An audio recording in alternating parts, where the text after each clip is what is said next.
હવેની જે પ્રવૃત્તિ છે એમાં બે ફકરાના વાક્યો ભેગા થઈ ગયા છે અને એ આપણે છૂટા પાડવાના છે.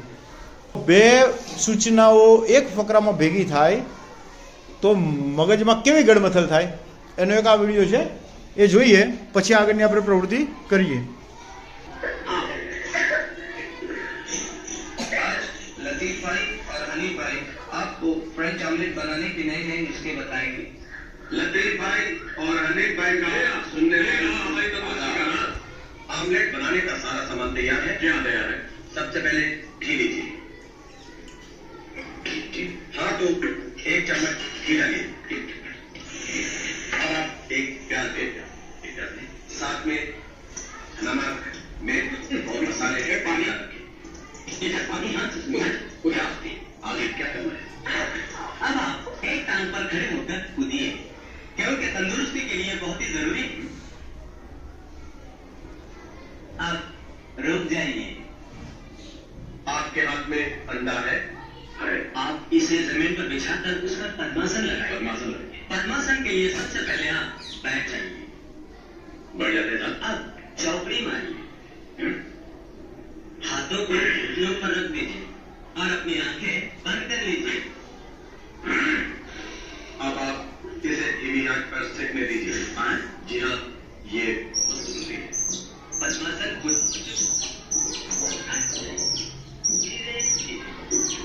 आगे क्या करना है ध्यान से सुनिए. अब आप एक हरी मिर्च लीजिए. जी. मुंह खोलिए, जुबान बाहर निकालिए और हरी मिर्च को उसमें डाल दीजिए. अच्छे से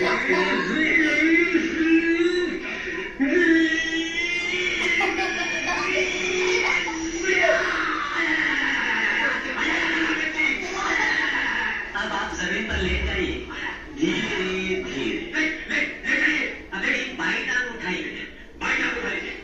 अब दाई टांग अपनी दोनों टांगों से प्याज ले लीजिए. जी हाँ, एक प्याज ले लो. अब आप हनीफ भाई से सुनिए कि आपको आगे क्या करना है और उसे जमीन पर रखकर उस पर जोर से घुसा मारिए. तो आप घुसा मारने के बाद प्याज को फ्राइंग पैन में फैला दीजिए और लाल होने तक उसका इंतजार कीजिए. अब आप खड़े हो जाइए.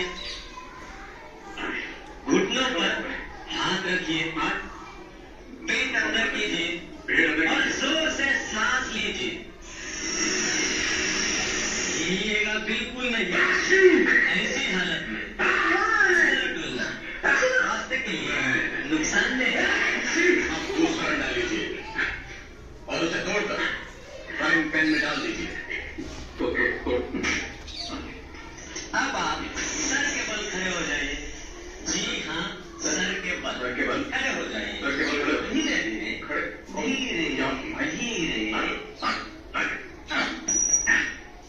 अपने ऑमलेट को आपको तो दिखाई दे रहा होगा कैसा लग रहा है. इसकी अच्छा बना ना. इतनी मेहनत के बाद अच्छा नहीं होगा तो क्या होगा. अब अपनी टांगे नीचे कीजिए. धीरे धीरे और खड़े हो जाइए. धीरे से अब जमीन पर बैठ जाइए.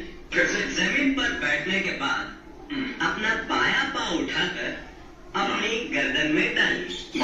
आराम से, जल्दी करने की कोई आवश्यकता नहीं.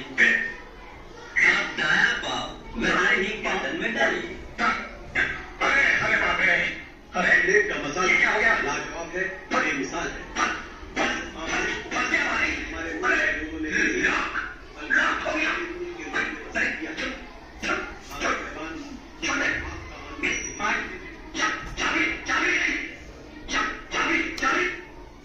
ઓકે, ચાલો શું થયું હતું આમાં? હા, યોગાસનો અને ખાવાનું જે આમલેટ બનાવવાની હતું એની રેસીપી બે મિક્સ થઈ ગયા. મિક્સ થઈ ગયેલી એનાથી શું થયું મુશ્કેલી? ઓકે, એને અલગ અલગ વાક્યો તમને સંભળાતા હતા કે બંનેને વાક્યો, આ વાક્ય રેસીપીનું છે અને આ વાક્ય યોગાસનનું છે, એવી કેટલાને ખબર પડતી હતી?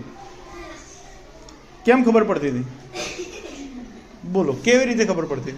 પહેલા એ બોલ્યા કે માથું નીચે રાખી પોતાના પગ ઊંચા કરી પછી જે ડુંગળી હતી એ નાખો. એટલે પેલા યોગા યાર પછી ડુંગળી નાખવાની હતી. ઓકે, માથું ઊંચું કરવો એ મતલબ કે યોગાસનનો ભાગ હતો. એટલે આપણને ખબર પડે કે આ વાક્ય બોલે છે એ તો યોગાસનનું છે. ડુંગળીની વાત આવી તો એ વાક્ય શેનું હશે? આમલેટ એટલે રેસીપીનું વાક્ય હશે. એ સિવાય બીજી કઈ કઈ વસ્તુમાં વાતથી ખબર પડતી હતી કે આ વાક્ય આનું નહીં આનું હશે? હા, ગરદન પર પગ મુકાયો એટલે એ શેમાં આવે? યોગાસન. કારણ કે રેસીપીમાં ક્યારે ગરદન પર પગ મૂકીને બનાવવાનું આવે છે? નથી આવતું. તો વાક્યના આધારે આવી માહિતી જો તમને ખબર પડતી થાય તો તમે બે ફકરામાં જે ભેગા થઈ ગયા હોય એને છૂટા પાડી શકો. તો ચાલો આપણે આગળની પ્રવૃત્તિ માટે ઓપન યોર બુક અને ફરી એકવાર આપણે એ પ્રવૃત્તિ જે ફકરો આખો લખેલો છે એને સડસડાટ વાંચી જઈએ.